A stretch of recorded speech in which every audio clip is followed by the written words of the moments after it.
This is Pet Life Radio. Let's talk pets. Dr. Cat Gone to the Dogs is brought to you by Heroes for Healthy Pets. We're passionate about your pet's health. And iHeartDogs.com.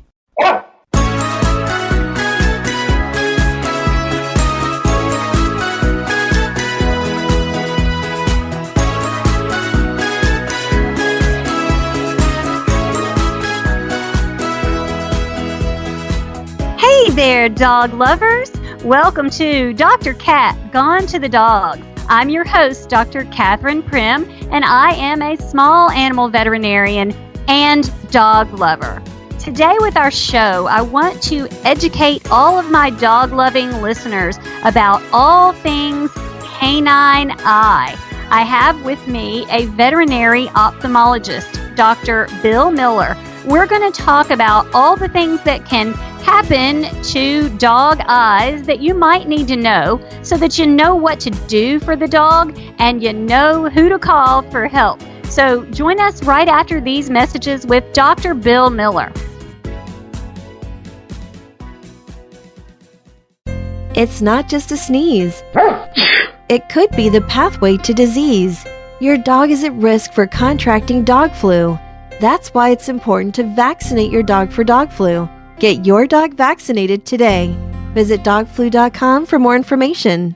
I love cleaning the litter box, said no one ever. Luckily, there's World's Best Cat Litter, the litter that promises less mess with less litter. Only World's Best Cat Litter uses the concentrated power of corn to quickly trap odors in tight clumps. And quick clumping means you never have to chisel or scrape the box. Less cleanup with less wasted litter? That's a litter bit amazing. Save $2 on World's Best Cat Litter. Visit www.saveonworldsbest.com.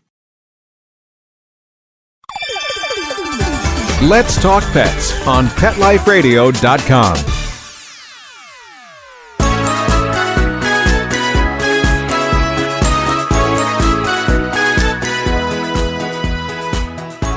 Welcome back to Dr. Cat Gone to the Dogs. I have with me Bill Miller, the veterinary ophthalmologist. Welcome, Dr. Miller. Thank you, Dr. Prim. Good to be here. I would love for you to explain a little bit about who you are and what a veterinary ophthalmologist is and does so that my listeners can understand. I'm not sure that everyone even knows veterinary ophthalmologists exist, but clearly here you are.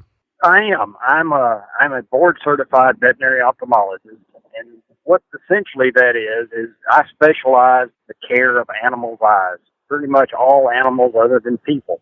Just like a primary care veterinarian, I went to veterinary school, and then after veterinary school, I did an internship in small animal medicine and surgery, where I developed an interest in the eye. I was then accepted to a residency at the University of Auburn that I finished a number of years ago.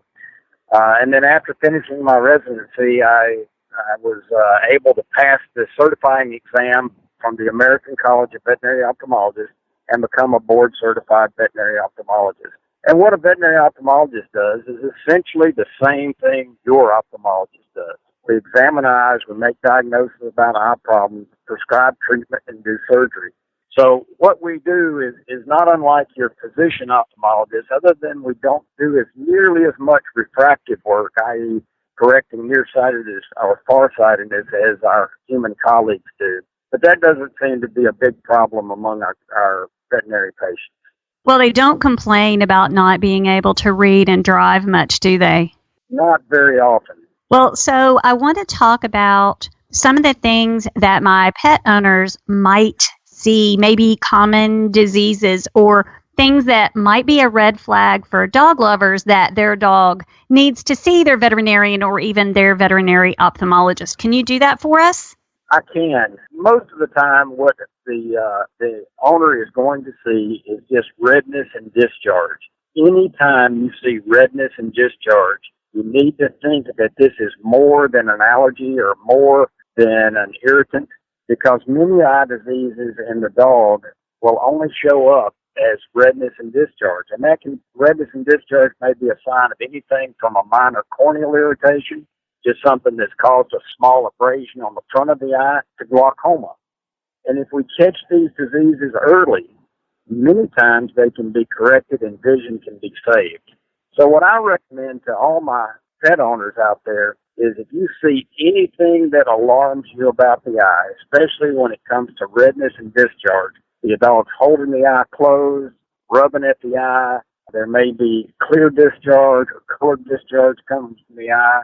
You open the eye and the front part of the eye seems to be a little cloudy, or the tissue surrounding the eye seems to be red. Consider that something you need to contact your primary care veterinarian for immediately. Don't wait for it to get better. Many of these diseases can be fairly easy to correct early, but more expensive and more difficult to correct later.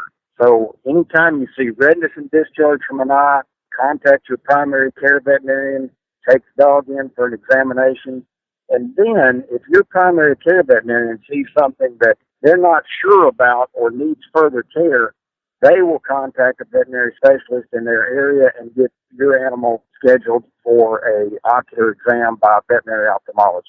So what you're saying is, don't take time to Google the symptoms. Go ahead and see a veterinarian, or at least that's what I would want to say. Yeah, that's a good point. Many times, we had a case today where the owners had gotten on the internet and they had Googled a horrible, horrible blinding disease for their dog. Well, it turns out that the dog didn't have any of those things, and in fact, we were able to make a minor change in therapy, and were able to correct the problem. Whereas they were almost to the point where they didn't want their dog to go blind, so they were considering euthanasia for this dog, where in fact, with just very simple changes to the care, we were able to preserve the eye and preserve vision. Yeah, there is no substitute for an exam and a relationship communication between a pet owner and a veterinarian. So do you have any don'ts besides Dr. Google, any kind of stories you could tell about someone that maybe used a human medication or something like that we could teach people about? Well, just about every week I see a case where somebody has had medication for an animal that may have had a different eye problem, or even the same animal that had an eye problem, and they just held on to the medication. And then another eye problem came up, and again, they pretty much all present with an eye that has redness and discharge. A good example is one case that we saw recently where the primary care veterinarian had prescribed an antibiotic that had a steroid in it. It was a combination product used very commonly to treat a number of eye problems. Well, then this dog presented with acute pain in the eye and redness and discharge, and in the owner's mind, the eye looked just like it did before. The difference was the second time the eye presented with a problem, it had a corneal ulcer. Ooh. And the use of the steroid can be very contraindicated when you have a corneal ulcer or an abrasion to the front part of the eye. And then owner inadvertently, without meaning to harm her dog, had used a steroid in an eye and turned a very simple ulcer into one that we ended up having to do surgery on to save the eye and save vision. Oh, my goodness. Yes. So that is an excellent point, that the things you are going to see as a dog owner, they're all going to look the same, but they can only to you, because they're going to look different to your veterinarian and your veterinary ophthalmologist. Also, I really want to talk about, when do we need to see our veterinarian? Because you said it makes a difference whether or not something is caught early. So can you speak on that a little bit? Well, a good primary care veterinarian is going to do an ocular exam anytime they do a physical exam. So at least annually, and probably every 6 months, especially as the dog gets older and for certain breeds of dogs. For example, Cocker Spaniels often end up having decreased tear production and glaucoma later in life. That affects a large number of Cocker Spaniels, for example. Or Basset Hounds, which may have some problems with decreased tear production as well as glaucoma. And so in these cases, your veterinarian may do some specialized testing as part of their ocular exam. And then if they see a problem that they're concerned about, they can contact a veterinary ophthalmologist to either discuss the case and discuss therapy further or seek additional diagnostic testing. So in your opinion, there are certainly issues that if you catch them, you can save eyes. And I want everybody to recognize it's really not a wait and see kind of issue when it comes to ocular disease. Would you agree, Dr. Miller? That's correct. I tell people all the time, the sooner you catch a problem, the easier it is to correct and the less expensive it is to correct. Many eye problems are fixable. Most eyes can be saved. Most of the time, vision can be saved. But we have to get those problems to your primary care veterinarian quickly so that they can look at the problem, determine whether it's simple and easy for them to correct or they need further care. Yeah, your dog only has those 2 eyes, so we really want to take excellent care of them. So don't be tempted to put some Visine drops in and wait and see. That is not going to be your best course. That's correct, Dr. Brown. Many times over-the-counter medications may not harm the eye, but they won't help it. And many times these eye problems are very simple to correct when caught early, but become eye-threatening or vision-threatening as the longer they progress. So you mentioned glaucoma in certain breeds of dogs. Are there other common ocular disorders that you see that you think many of my listeners would care about knowing the symptoms of? Sure, just some general things. Anytime you have a terrier breed that presents with a sudden onset of eye pain and discharge and redness, the first that comes to my mind is lens luxation. The lens in the eye can move from its normal position into the front of the eye. And that's a prime example of a disease where if you make the diagnosis quickly, surgery can be performed and the vision saved to that animal, and it can be saved for the life of the animal.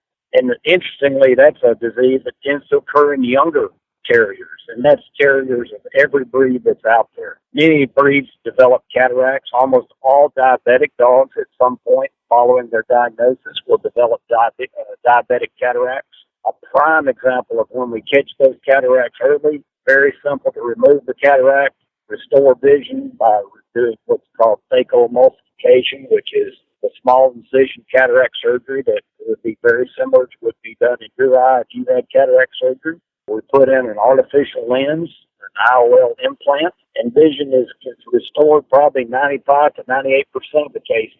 But when we don't catch these cataracts early, there's a phenomenon called lens-induced uveitis, where the body does not recognize lens protein as being part of its own self, and it will develop an autoimmune reaction where the body tries to reject this lens, just like if you were to have a heart transplant and your body was to reject that heart. And in rejecting that lens, it will destroy the eye. So diabetic dogs, once they get a diagnosis of diabetes and you start them on insulin, it's a good idea to go ahead and get an eye exam with a veterinary ophthalmologist at that point. Then you can determine the ideal time to remove the cataract should you decide to do so. Well, I think there's a larger number of breeds out there. Most of the breeding animals are going to have what's called certification exams to make sure they're free of inherited disease. And that way you can be more assured of getting a puppy from these dogs from certified parents that show they're free of inherited ocular disease. And one thing I like to do a lot of my organizations is, dogs don't come with a birth certificate. So many times I have rescue groups who actually bring dogs into me to age them by looking at the lens inside the eye. Provided it's a normal lens, I can often tell them within a year how old that dog is. So I have a lot of rescue groups bring dogs in to me just to have them age. Cool. I have a lot of rescue groups ask me to age dogs too, but maybe I need to do some of that. I don't know. I look at teeth. So that's exactly what I was going to say. You read my mind because I was going to ask you about congenital disease, the things that happen in younger dogs. I don't want everybody to think, oh, well, my dog's young. She won't have any problem with her eye, because there are all kinds of things that young dogs can have. You bet. We see a lot of entropion where the eyelid turns in against the eye. In younger breeds, younger dogs, especially dogs like Labrador Retrievers and Shar-Peis, and chows, you can have cataracts form. And matter of fact, we've seen dogs born with cataracts. So correcting those problems early in life can provide vision for the entire dog's life. So if you see, again, can't stress this enough, if you have a young dog that's got ocular discharge, no matter what the age and redness, it seems to be pawing at the eyes. Sometimes uncomfortable, sometimes they're not. But if you're concerned, I guarantee you your primary care veterinarian is also concerned. Oh, yes, absolutely. So I think that in a lot of your cases, you get to have happy endings. And I bet you would say that the ones that are not as happy are the ones that maybe didn't seek help quickly enough. That's very true. We had a case today where the dog had cataracts for 4 or 5 years, and people were busy with life in general, and they just decided to bring the dog in because now they were wanting to have cataract surgery. But unfortunately, the cataracts had been there too long, and there was nothing we could do to restore vision back to this dog. Oh. So, yeah, it was a sad ending for the vision, but fortunately, the animal's going to live a fine, healthy life. They just won't be able to see.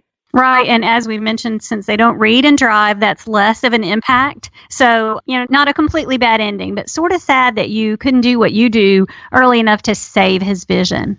That's right. We always like to get vision back to these puppies because many times one of the most rewarding things for me is I'll have somebody bring a 14, 15, 16, 17-year-old dog in, and they had cataracts for a while, and they're not seeing, and they're just kind of laying around the house.